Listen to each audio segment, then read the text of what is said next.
There were a lot of oohs and a lot of ahs in the facilitation game of Raven Johnson.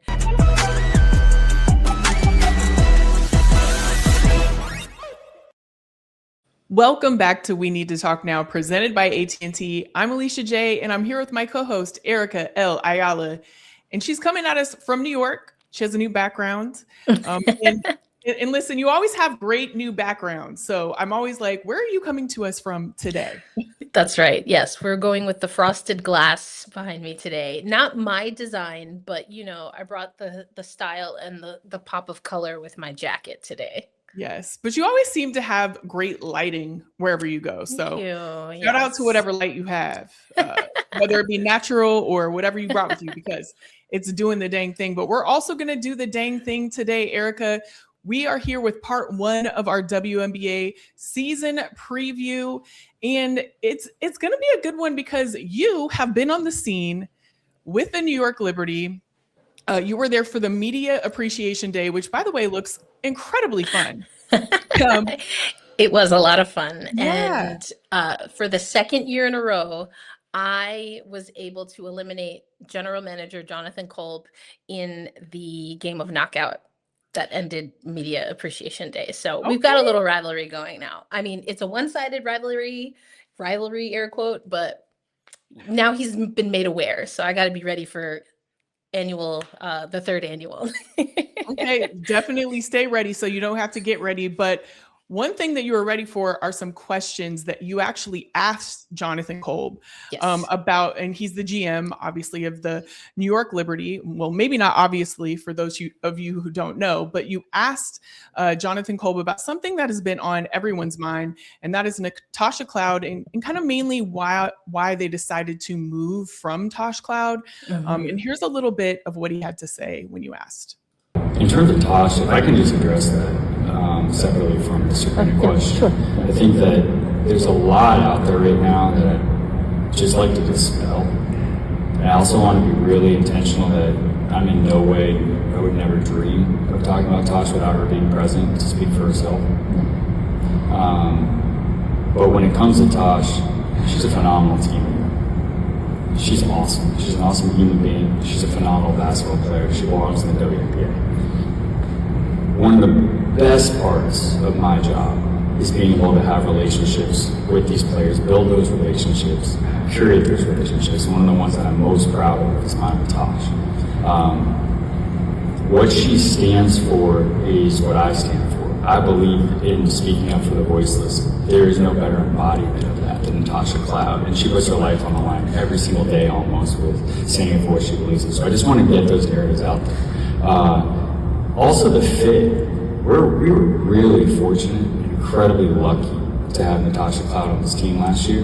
We do not get out to 9-0 without her, and like I said earlier in this presser, we don't, that buffer was really important for seeding later. We don't win game 1 against Phoenix last year in the first round without Natasha Cloud, okay? So I just want to make that clear. What really happened here for us really isn't about fit, it's about our targets in free agency and the condensed nature of free agency and how quickly things really move, but also kind of probably felt like they took a while too, because when you're in the dark on things and we're pursuing other I don't know, opportunities, it probably doesn't feel good. And so for me, I just want to get that out there. Tasha's amazing. Look what she did. She's a New York legend in 1 year. It's because of who she is off the floor, but also on it. Man, Tosh Cloud is certainly a New York legend and a legend in general. What an important question to ask. And I'm glad that you asked it. When you initially heard Jonathan Kolb's response, what was your reaction to what he had to say? Yeah, and I had asked him also about the backcourt, and I wanted to make sure that I was setting up the question to ask a basketball question, because we're going to get into questions that we have about the Eastern Conference teams later on the show. There are some basketball things here, and it was just to give an opportunity for him to address the situation, but to anchor it from a basketball perspective. So the fact that he started with stating his support and his solidarity with Natasha Cloud and who she is and what she stands for off of the court, I was surprised that that was the first part of his comment, but perhaps not overly or completely surprised that that's how that is his stance. When I started hearing the conversation go toward Natasha Cloud and the reason she doesn't have a contract being her advocacy and what she stands for, that never sat well with me, especially in the context of the New York Liberty. And so I thought that that was an important thing, and it seemed like it was an important thing for Jonathan Kolb to address that. I do see, and I have seen since that clip has gone around, Alicia, that people are maybe critical that he could have said more or he could have elaborated more.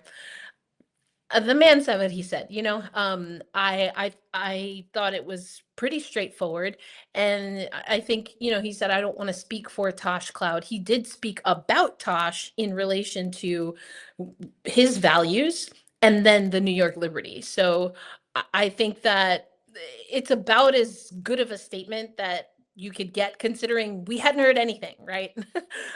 So that's number one. The second part of it is, and it has to do with that I asked about the backcourt. The New York Liberty, a lot of people probably know, have been trying to figure out where to place Sabrina Ionescu since they drafted her first overall in 2020. Now, what do I mean by that? In an era of air quotes positionless basketball, Alicia, is Sabrina best suited as a point guard or a one guard? Is she best suited as a two guard or mainly an off-ball shooting guard? Is she a hybrid guard? The answer is it depends on who her backcourt partner is or partners are and how the roster has been put together. Or at least that's been how it's been in New York. And so in hearing what Jonathan Kolb said, the impression that I got is that there was nothing from a basketball perspective as far as her leadership, as far as her ability to make an impact on the team, nor in relation to, again, the New York Liberty owning up to. And again, I asked that part of the question, and he answered that part of the question before speaking about Natasha Cloud. There's nothing that seems to be a basketball reason that Natasha Cloud is not on the New York Liberty, as far as X's and O's, I should say.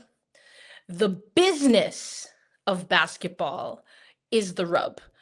Jonathan Kolb mentioned the short period of free agency. He mentioned having conversations and, you know, the conversations maybe not being what you want to hear at the moment you want to hear them. That to me signaled that he was talking probably about timing, because he has a short window where he has to fill a roster, announce a training camp roster, and make sure that he's under the salary cap. And Natasha Cloud is a player, and we've talked about this before. Is she a player that is going to get a supermax? Likely not, at least not at most places. And not at a place like New York, where you have Jonquel Jones, Breanna Stewart, Sabrina Ionescu, who are effectively the core that she joined last year. Is she a player, though, that can command a nice number as a veteran who's won a championship, who won the skills competition last year, and who, as Jonathan Kolb said in that clip, helped them get to a 9-0 start and helped them win game one, where ultimately they fell to Phoenix, you know, in the first round. So for me, I think it was, again, just a timing thing for New York. Now, that doesn't explain why Natasha Cloud isn't a fit elsewhere. And are other things at play elsewhere? I can't speak to that. I was, as you said, I'm still in New York and around the team. And it seemed like, at least for New York, it was a timing thing, trying to get the timing right for New York, the timing and the price, and maybe even the term, right? The length of term. We talked about that when we talked about Aaliyah Boston and A'ja Wilson. And you and I had that conversation, and people narrowed in on very specific things that we said, but we had a larger conversation about when you compare athletes and this wild west of free agency, it gets really muddied because the GMs and the agents are setting the value. And is that the right value? Is it the wrong value? It's what's valuable to that team. Now, Bridget Carlton, is making over $1 million.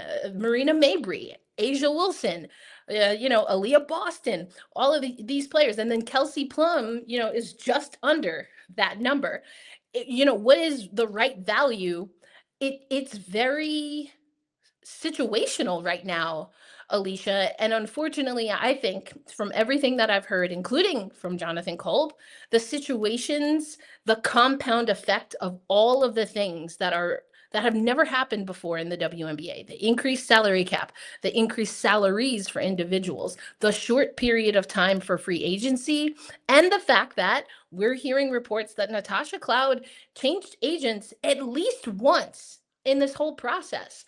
So it's very muddied. It's very unfortunate for Natasha Cloud. And I think it was good for the conversation that the New York Liberty, by way of Jonathan Kolb, addressed what was, but more so what wasn't an issue with Natasha Cloud.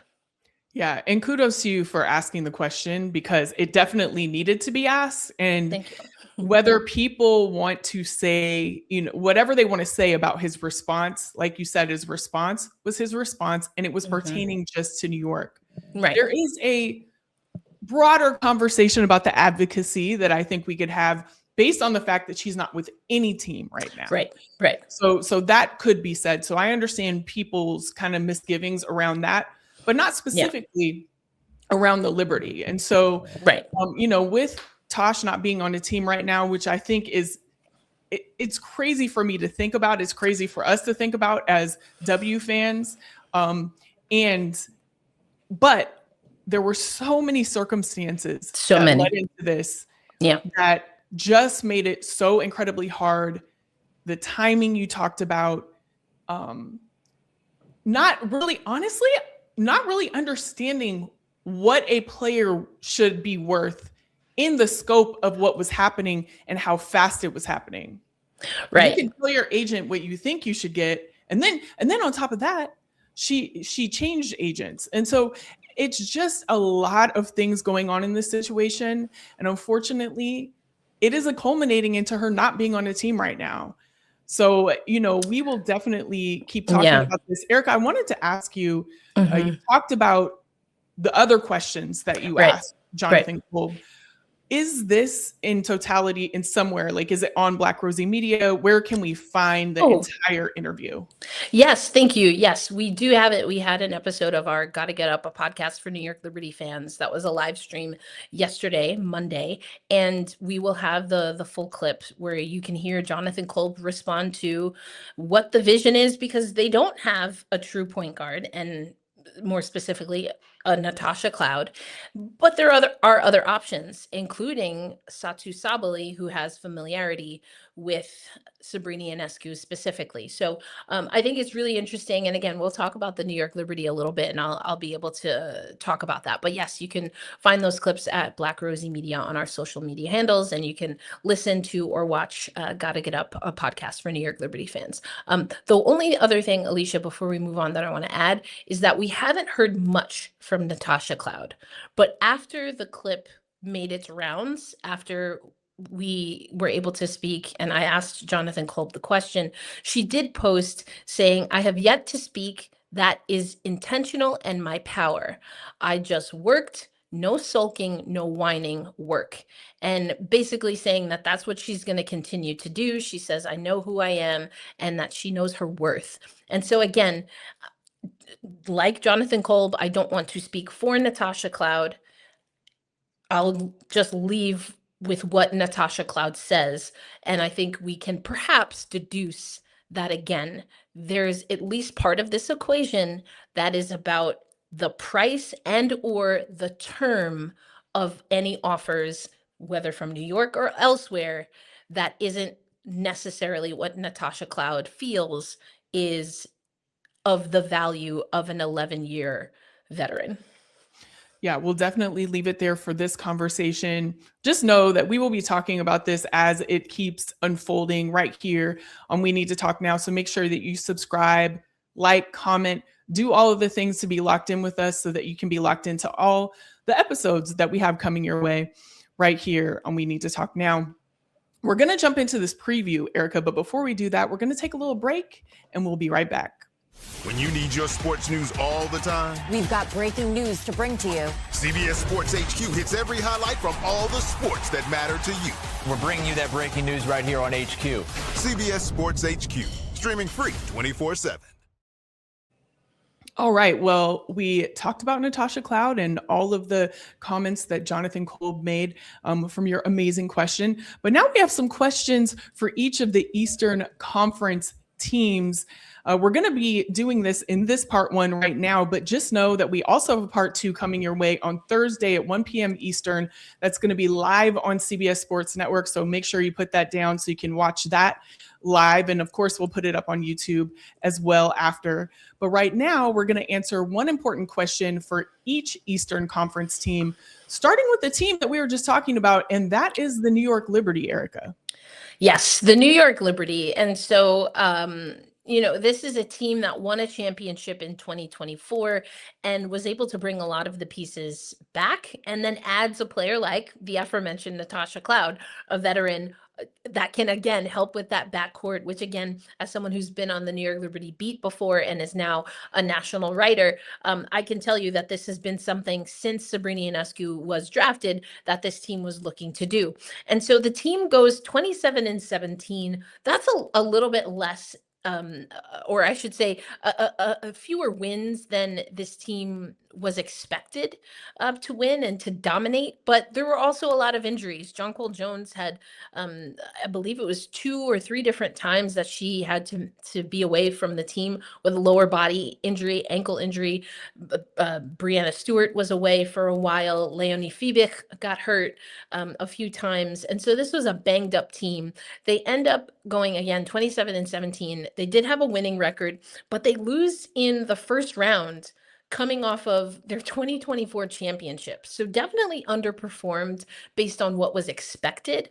So for me, knowing all of that, knowing that in the off season leading into this 2026 season, the 30th season for both the league and the New York Liberty, my big question is, with a new head coach, because they did not extend the option for Sandy Brondello, all this newness, can you still be in the championship window with a new head coach, or as I sometimes like to say, a rookie head coach in Chris DeMarco, with this stacked roster? Is it realistic? Are they still in a championship window? Is it still championship or bust, knowing that they're going to have to get familiar with this new system and a new head coach that's very much learning not just the WNBA, but women's basketball, has never coached in women's basketball, Alicia?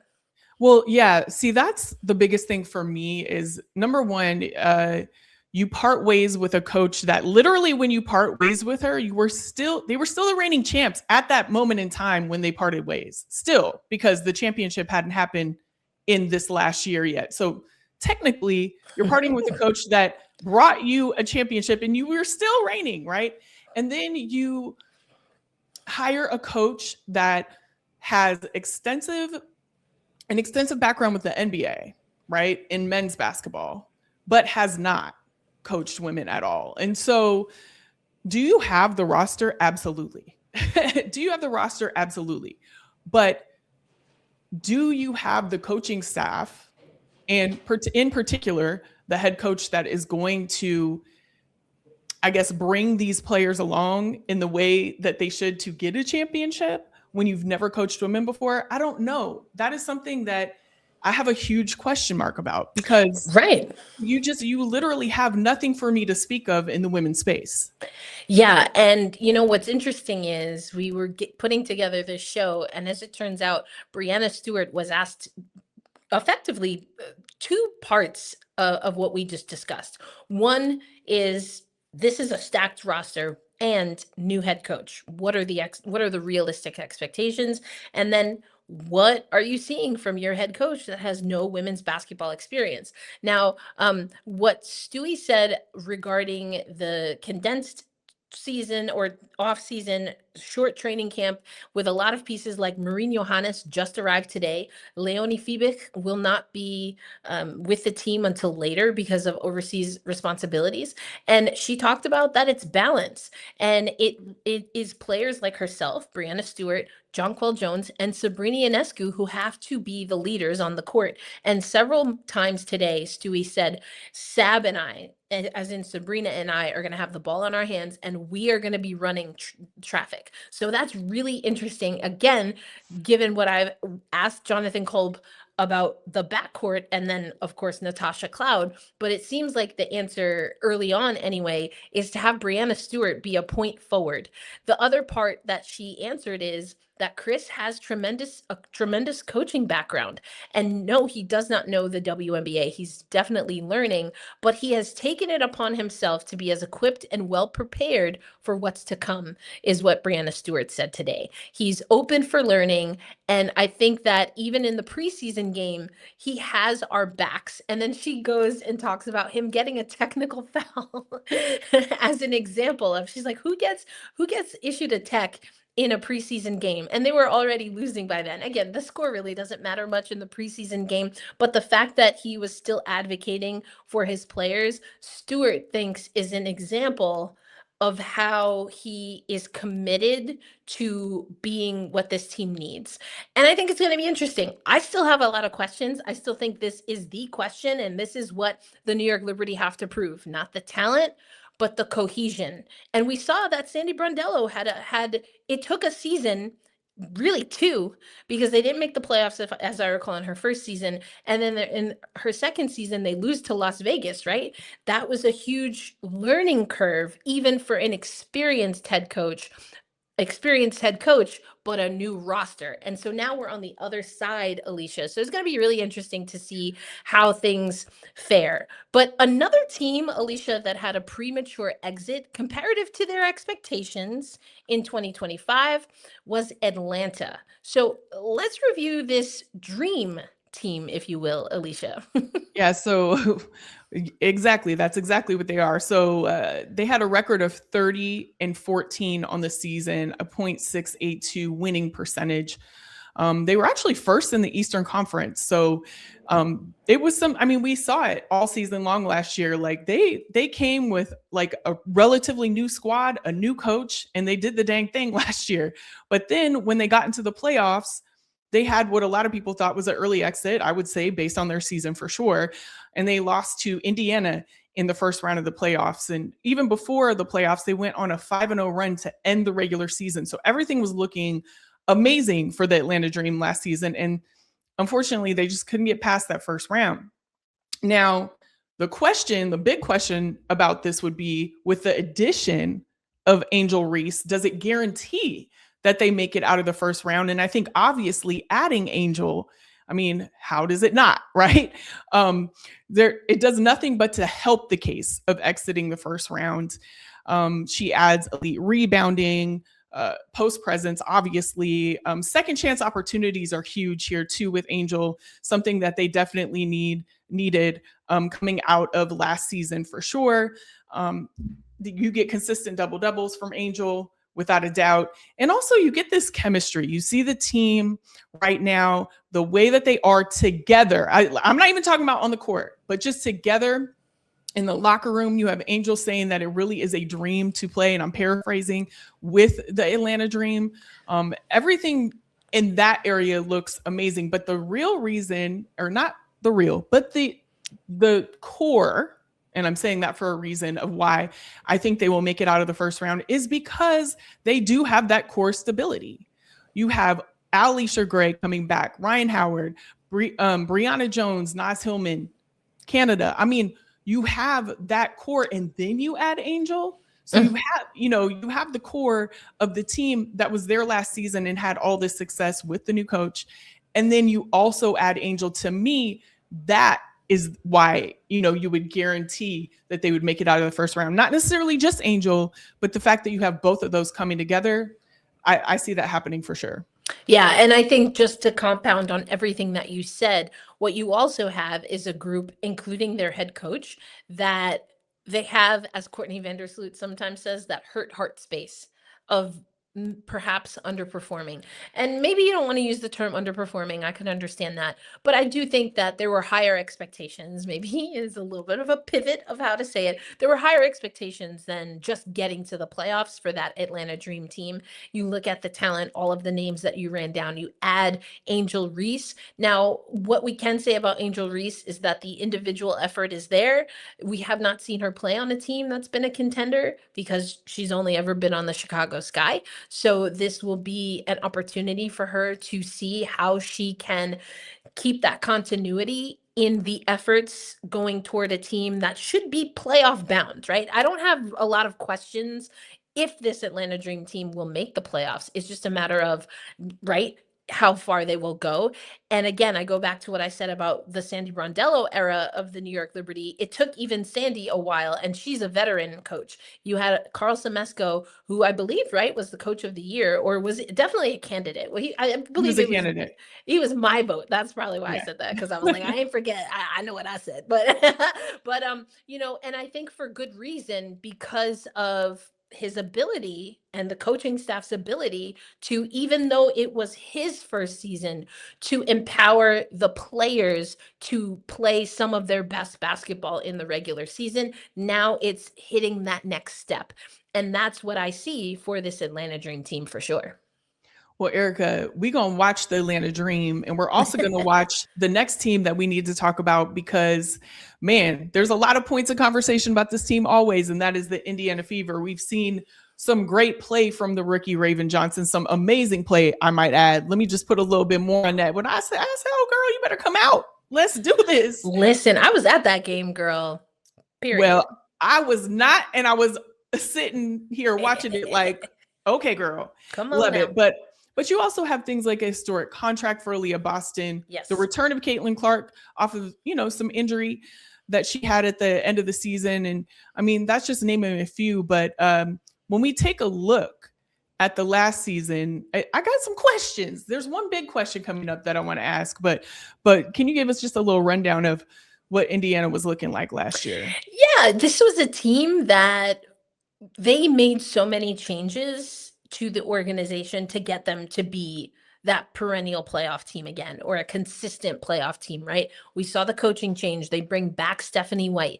They change their leadership in the executive role, bringing Amber Cox back. We see that they really re-up. I mean, the Dewana Bonner experiment, if we will, did not work. We talked about that a lot last season. It was a moment. It was a moment, but Dewana Bonner was an example of veterans that know how to win in the league. So Sydney Colson, Dewana Bonner, then goes on to Phoenix.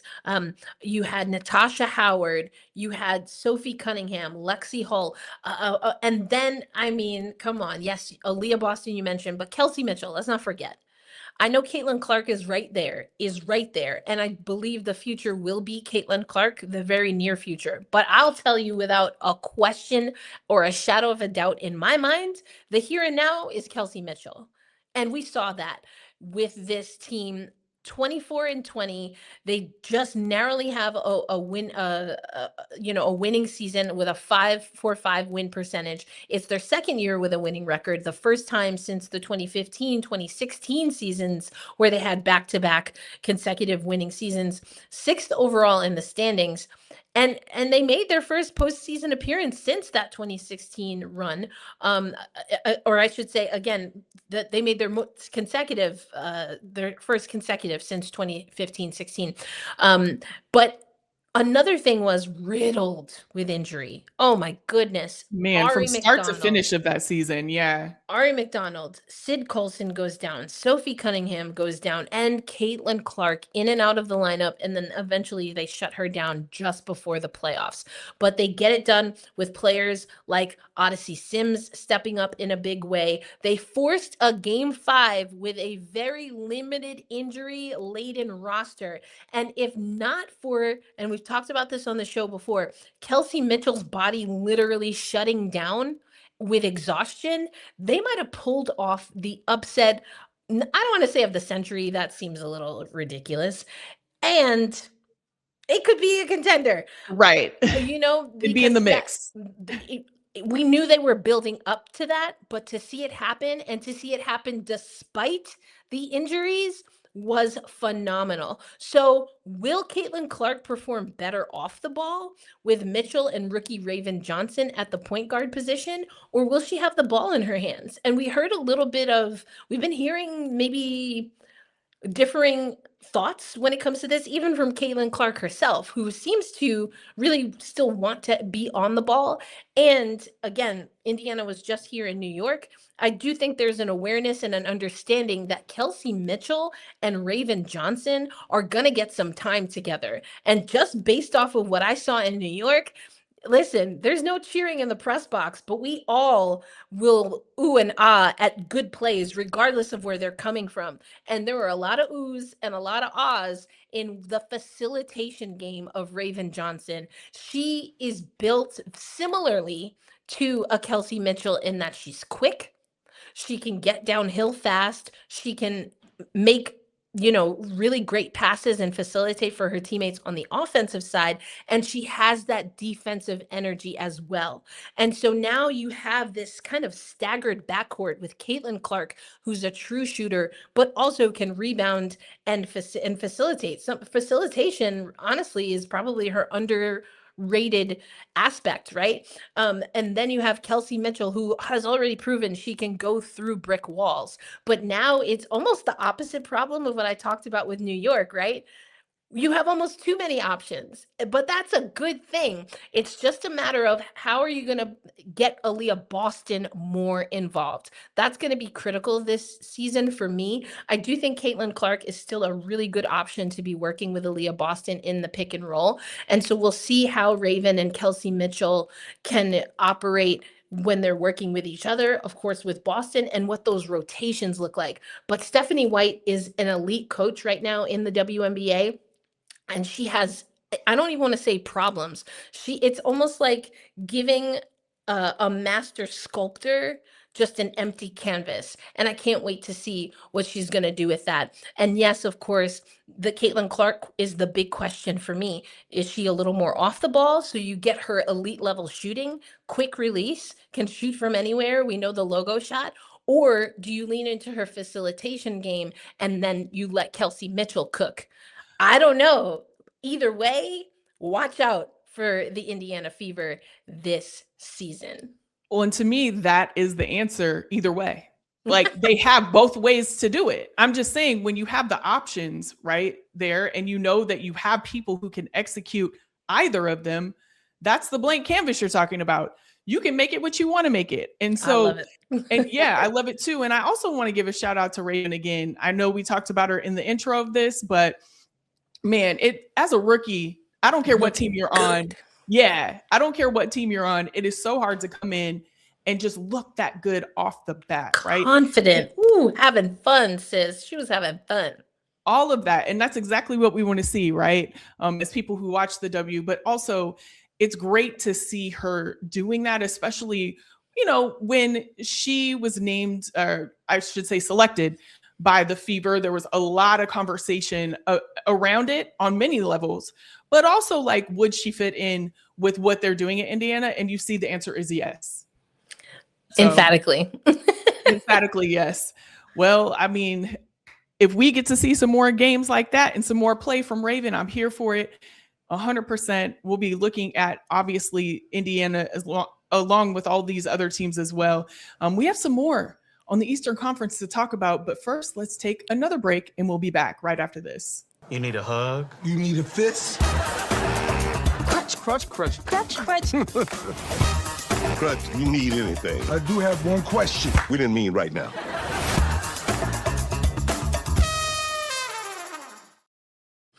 All right. Listen, Alicia and I have been breaking down the Eastern Conference teams, talking about the one big question that we have for each of them. Now, we started with the contenders at least in 2025. Now we're going to go to the teams in the Eastern Conference that didn't quite make the cut in 2025, Alicia, but that doesn't mean it's necessarily going to be the story of this season. Now, let's switch gears here and start with a team that, ooh, Alicia, we talk about them a lot.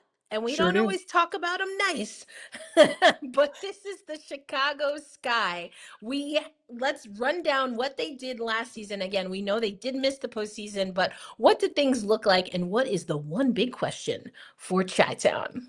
Well, if you're watching on YouTube, you see what the big question is down below. And if you're not watching on YouTube, maybe you should. Just a little plug for YouTube.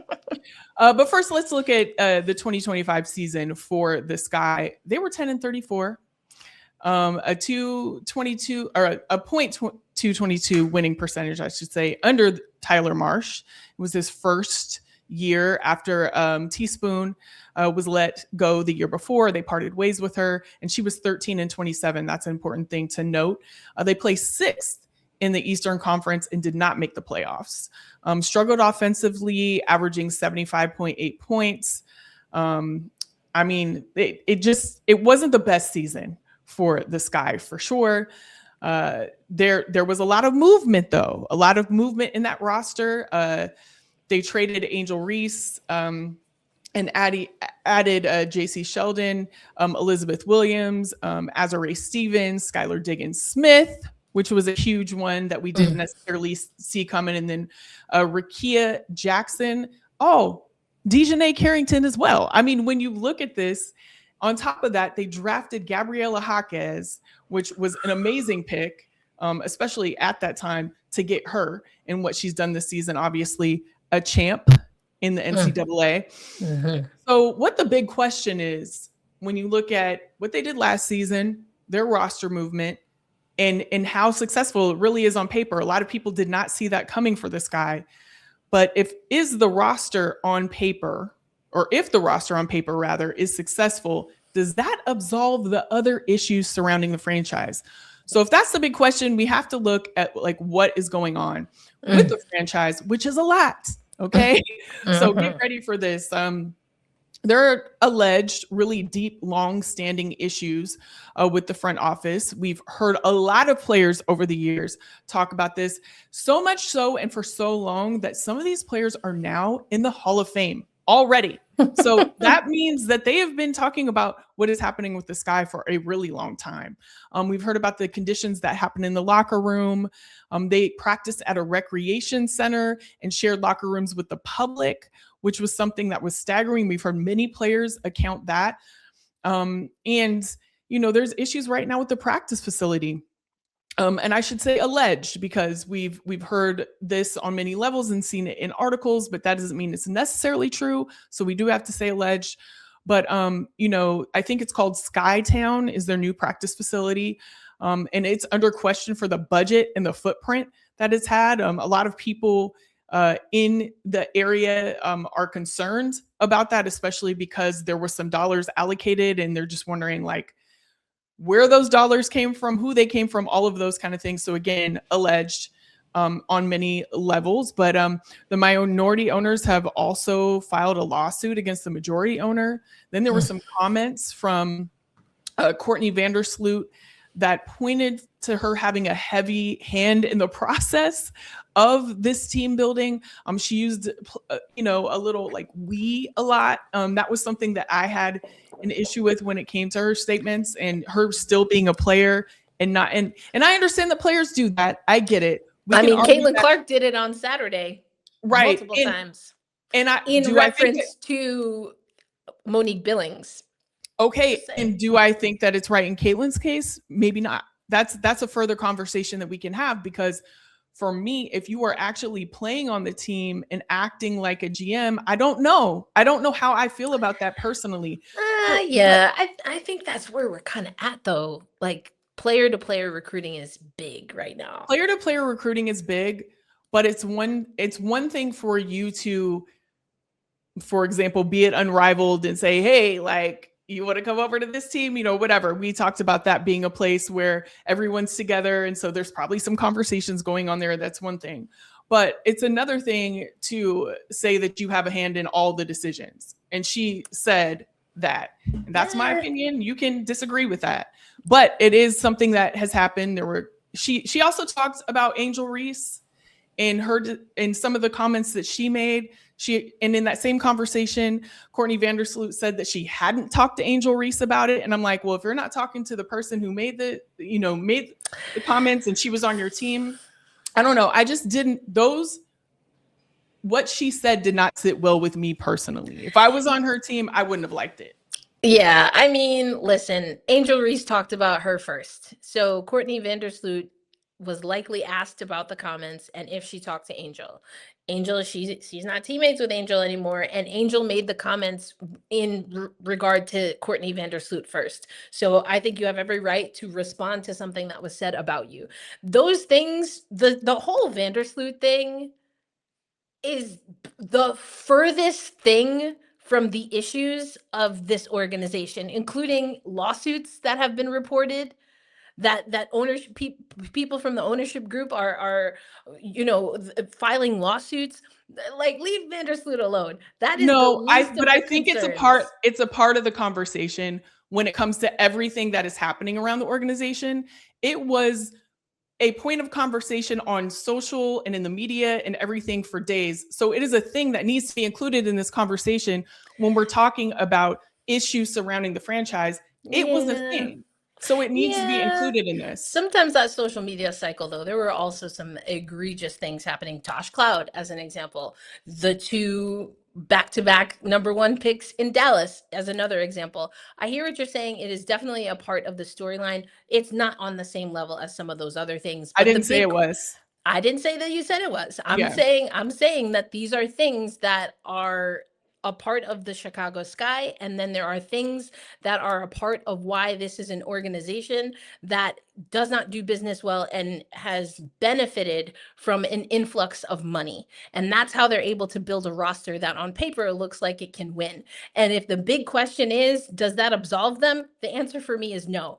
And the answer for me is that the Courtney Vandersloot stuff is, again, far from the biggest issue and not the reason that people are or aren't coming to Chicago. As a matter of fact, Courtney Vandersloot, like Caitlin Clark, like Asia Wilson, like, Chelsea Gray was on the receiving end of that, like Nneka Ogwumike, like Brianna Stewart, was having conversations with players and saying, this is why I'm here. Let's build this squad. Monique Billings being with Caitlin Clark at Team USA. You know what I'm saying? So those things, and Chicago benefited from Courtney Vandersloot doing that. They benefited from it because all of the other mess, there's no good reason why players of the caliber of Skylar Diggins should want to go to Chicago and share a locker room with, the retired swim club of greater Chicago. I understand what you're saying, and I understand that players do talk to each other, sway each other to come, whatever the case may be. All the people you listed, great. All I'm saying is the way that she presented it to me as somebody who listened to those comments, in my opinion, I just didn't like the way that they were presented. And I could see that her hand is heavier than just, I want these players to come. And for me, as somebody who's playing alongside a player like that, and I understand that she is a legend, whatever, she's a vet in this league and she deserves respect for sure. But I just feel like, in addition to all of these things that I listed prior to saying that, which are much more egregious than that, it's a factor. Maybe it's a small percentage, but it's a factor. So the question is, if the roster on paper is successful, does that absolve the other issues surrounding the franchise?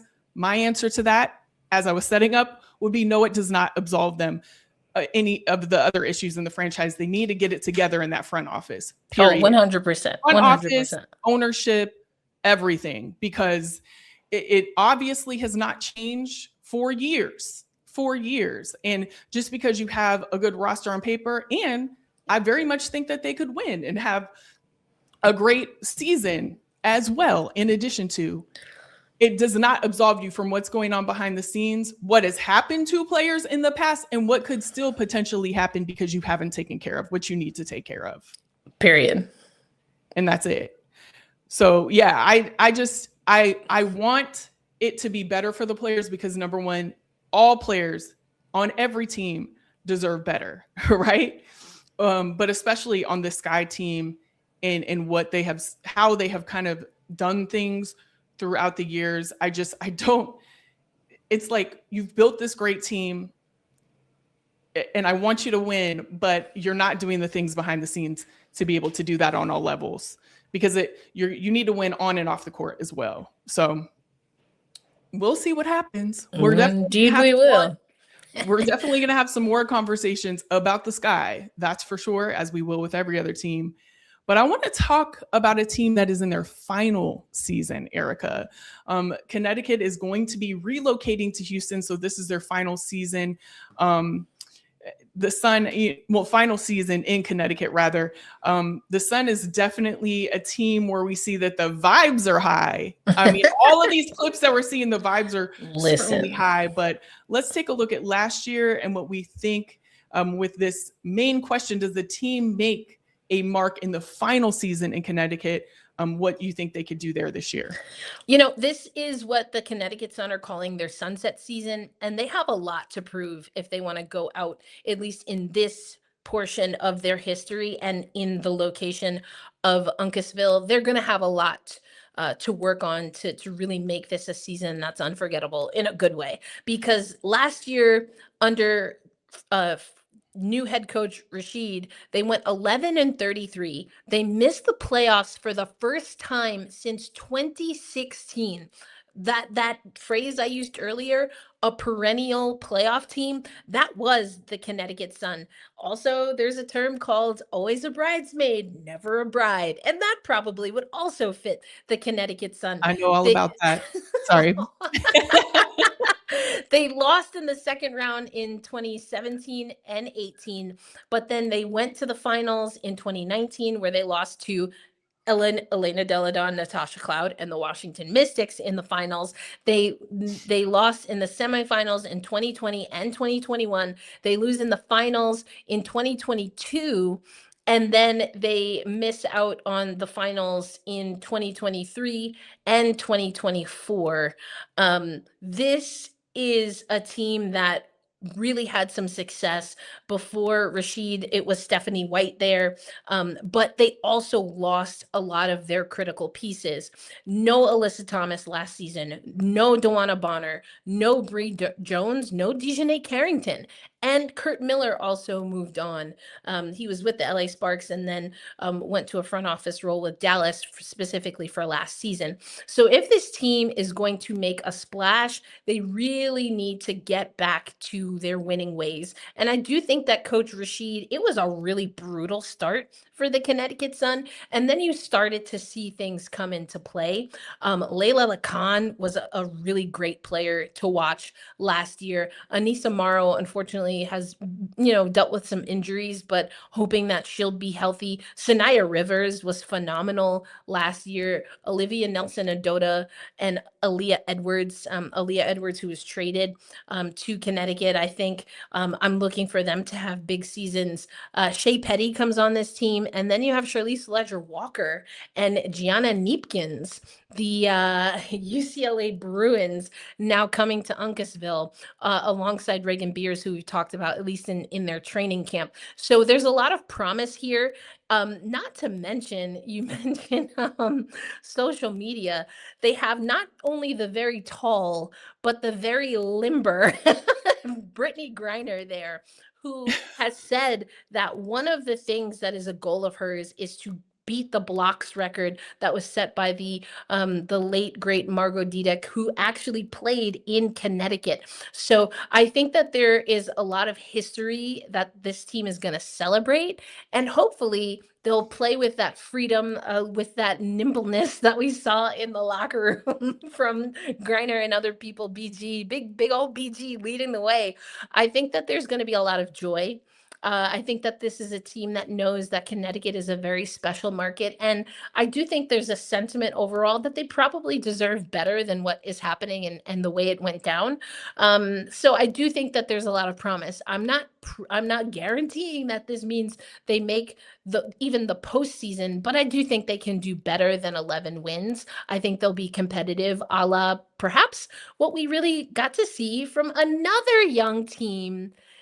And we're going to talk about them coming up right now because we do know emotions are going to be high for Connecticut in that sunset season.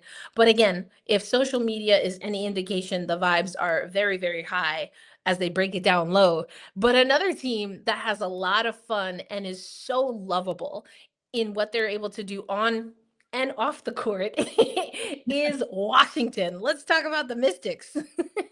Wow. So the Mystics, obviously, the first thing that comes to mind is a young core. I mean, and it's not just the core, it's the team. And we'll get into that for sure about, when we look at this big question of does the young core produce now or later? But let's just talk a little bit about what happened in 2025. Now, they had a new head coach, Sydney Johnson. They had a record of 16-28. They did a lot more than a lot of people thought they would do in that first season. They ended up having 2 rookie all-stars, which is like nearly unheard of, right? You have Sonia Citron and Kiki Ariafen. They were 4th in the Eastern Conference and unfortunately did not make the playoffs, but that young core got to work right away. And they made a bigger splash than a lot of people thought that they would make in this last season. And so when you look at this question, does the young core produce now or later? Let's talk about the young core.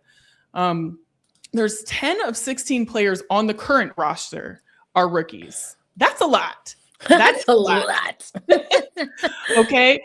And 26-year-old Michaela Onyanwede, I hope I said that correctly, Onyanwede, who is also the coach for UCLA. So she's Lauren Bett's college coach and now her teammate, which is just a crazy thing, right?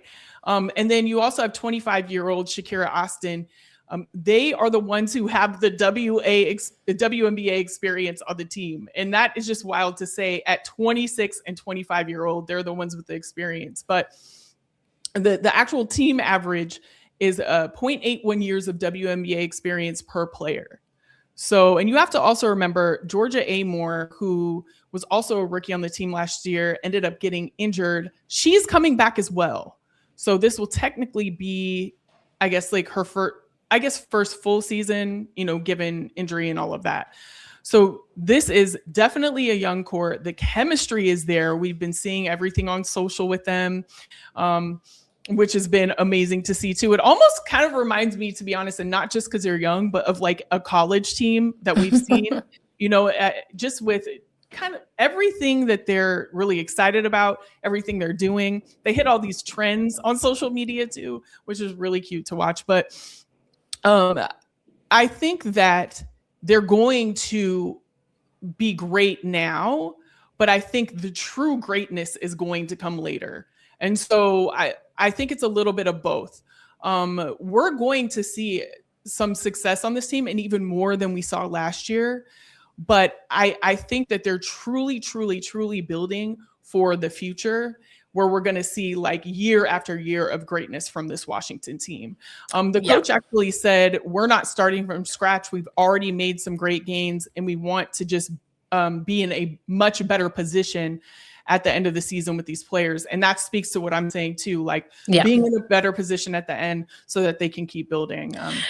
Washington's playing the long game for sure here. Now they don't have a GM, but I do think that before the GM left, it was a mutual parting from what was reported and the statement that came out. But I do think that the organization kept the bones, if you will, of the playbook because they're building young and they're building up consistency. And I think that's going to be critical because we have multiple expansion drafts, one every year, guaranteed up until we get ready to tip off the 2030 season. So you're not going to be able to keep everyone. And if you get that core together, it goes back to what we were talking about with some of the contenders. The quicker you get your starting five to have that chemistry, the better you're going to be, and the deeper you can make, the deeper the run that you can make in the postseason. Yeah. And, with all these questions that we're having and all this conversation that we're having, we want to make sure that you get in the conversation too. So make sure that you're dropping your comments about all of these big questions as we go along, because you're always a part of the conversation when it comes to We Need to Talk Now. And I especially want to see what people have to say about the next team. We talked about a team with a young core. Now we're talking about a team with a whole new team, and that is the Toronto Tempo, is one of 2 new teams that are on the scene this season, along with Portland. And they have started to make some moves. So the big question with the Tempo is the win now approach realistic for this team? That's a really interesting question. If we look back in 2025, they didn't exist. So they have no wins, no losses, no ties. We don't really do ties in basketball, but they don't have any of those either. They did hire their head coach, the first ever in Toronto Tempo history, and that is the aforementioned Sandy Brondello, still one of the elite level coaches in the WNBA. Glad to see she got an opportunity here. You also see with this organization that there are basketball minds, but specifically former women's basketball players at the WNBA or elsewhere that are a part of this organization. And so that is really intriguing for me, and something that I hope the Toronto Tempo are able to keep. I think also, if you look at what they did in the expansion draft, this win now is interesting because it's a hard thing for expansion teams to be able to do, because they're competing with teams that are maybe, if you're Asia Wilson, who has poo-pooed the label super team, but you're getting squads that you have tried and true all-stars, MVPs, champions that are wanting to play together. It goes back to what we talked about with Courtney Vandersloot and other veterans. They recruit to kind of build those cores. You can't do that necessarily when you're a new team, but they did take Niara Sabally, who was an integral role player in that championship run for the New York Liberty under head coach Sandy Brondello, a critical steal in overtime to set up a fellow German player in Leonie Fiebig. So they get Niara Sabally, who I'm expecting will play a more significant role than she did in New York. Instead of being the 6th player off the bench, she likely will be a starter.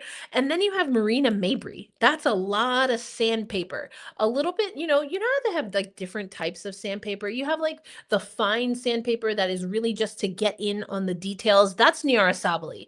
You don't realize that you're getting bodied, but you're getting bodied. And then there's Marina Mabry. That is the rough, coarse type of sandpaper where it's like, yeah, your skin is getting blasted, buffer shined. That's Marina Mabry. So they have both, which I think is really intriguing. Then you add, also Dara Mabry. So you've got 2 Mabrys, which is going to be really interesting. I see the streets are calling them Temper and Tantrum.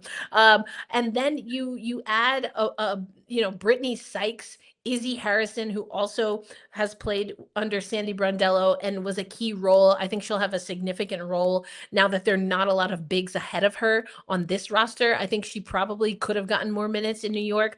It's just, who do you take those minutes away from? So I'm curious to see how Izzy Harrison, Temi Fang-Benlay was phenomenal for the Valkyries.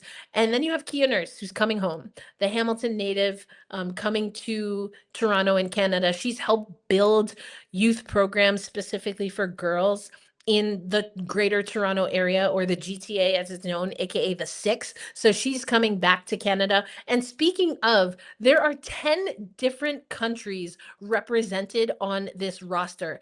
Julie Allemand, a Belgian national team player. Niara Sabally for Deutschland, aka Germany. Of course, the Mabry sisters representing the United States alongside Kiki Rice. Christy Wallace from Australia alongside Sandy Brondello.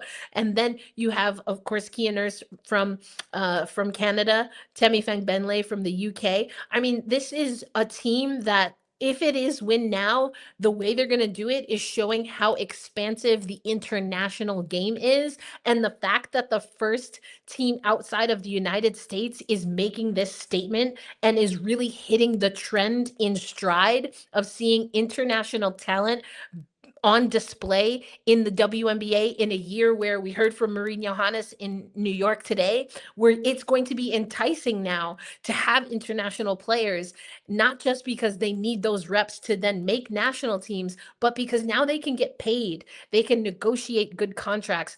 I think this is going to be a phenomenal team. I do think that I can see, at first I was like, girl, I don't know about win now. Okay, Monica Wright, like, let's calm down.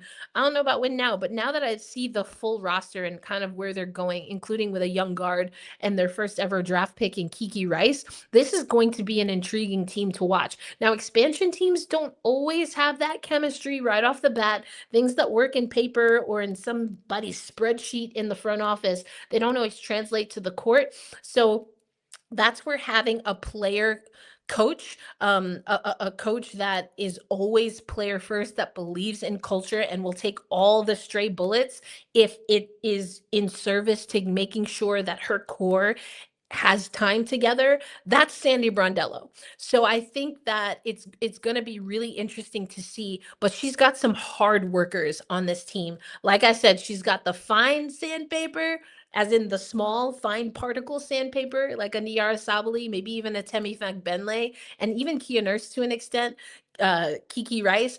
And then you've got that coarse sandpaper, and that's the Mabry sisters all the way. So I think it is going to be exciting, and I can see why they're in that win now mode. They don't want this to just be a quote unquote learning experience. When you play the Toronto Tempo, they want you to feel that you played the Toronto Tempo, and I like how they're building this. But hey, if I haven't said it already, in Sandy Brondello, I trust Alicia. And so now that we've said all we had to say about these Eastern Conference teams, we have to pick the front runner for the Eastern Conference. And we've made some compelling arguments. And I feel like even as we were talking, I was like, ooh, okay, I was thinking this team, but now I'm not so sure. Am I going with this team? But it's time for our guarantee of the week presented by AT&T.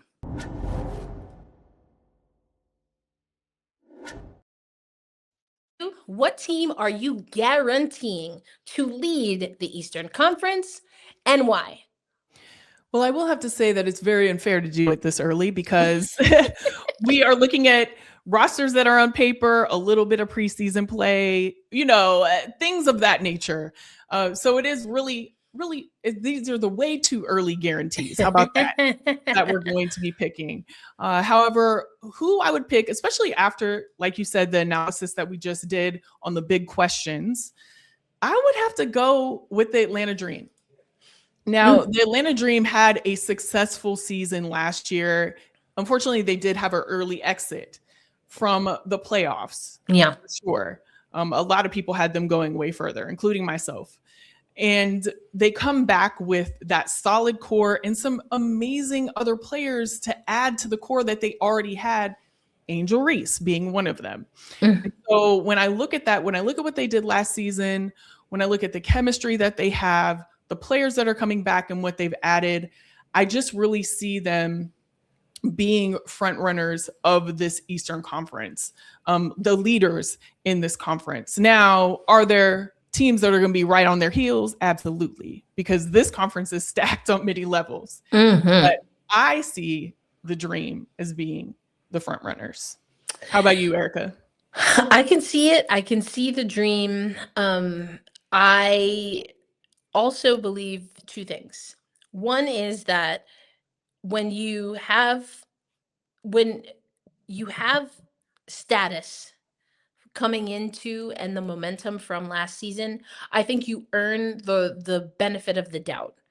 And while Atlanta was a top team, we're using Eastern Conference, although the WNBA really doesn't break things down by conference except for the Commissioner's Cup. Just to be clear, we do know that, y'all. We do know that. And this is a clean way to, be able to have a two-part conversation. But if you were to really separate that, although again, we haven't done that in the WNBA for a while, Atlanta was at the top, right? They were a top team coming into the playoffs and everything that you said.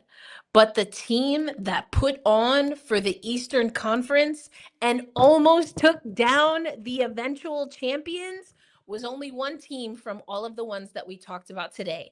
And they did so without multiple of their starters. Only one team did that, Alicia. And now they come back healthy. They add some sandpaper, the coarse kind. In Maisha Hines-Allen, again, Caitlin Clark was allegedly doing the we thing in recruiting, got Monique Billings, who I think is another player that had a great season. And then you have a healthy Sophie Cunningham. You're going to have a healthy Aaliyah Boston. You're going to have a healthy Caitlin Clark. And Raven Johnson is learning under Kelsey Mitchell. I'm going with Indiana.